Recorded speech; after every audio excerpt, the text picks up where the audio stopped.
மாவட்டம் மயிலாடுதுறை கீழநாஞ்சில்நாடு பகுதியில் பழமை வாய்ந்த முத்தாட்சி அம்மன் ஆலயம் அமைந்துள்ளது.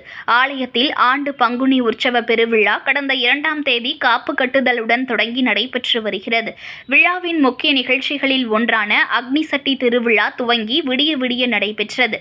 விரதமிருந்து காப்பு கட்டி கொண்ட பூசாரிமார்கள் பற்றி எரியும் அக்னி கொப்பரையை கையில் ஏந்தியவாறு ஆலயத்திலிருந்து புறப்பட்டு ஆலயத்தை சுற்றியுள்ள வீதிகளில் ஒவ்வொரு வீடுகளுக்காக சென்று வீதி உலா வந்தனர்.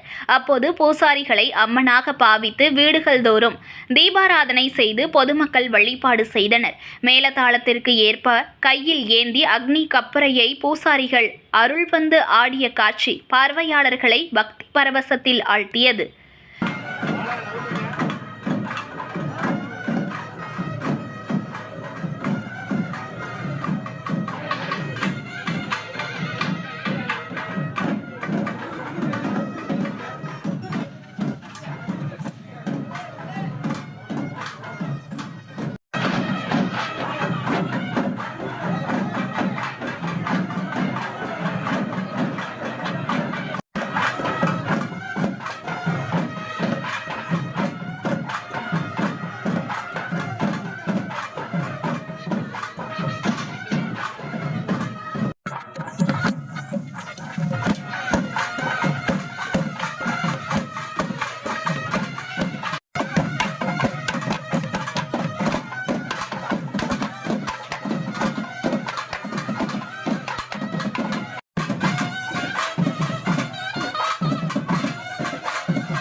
செய்திகளை உடனுக்குடன் தெரிந்து கொள்ள லைக் பண்ணுங்க, ஷேர் பண்ணுங்க, சப்ஸ்கிரைப் பண்ணுங்க, மறக்காம கமெண்ட் பண்ணுங்க.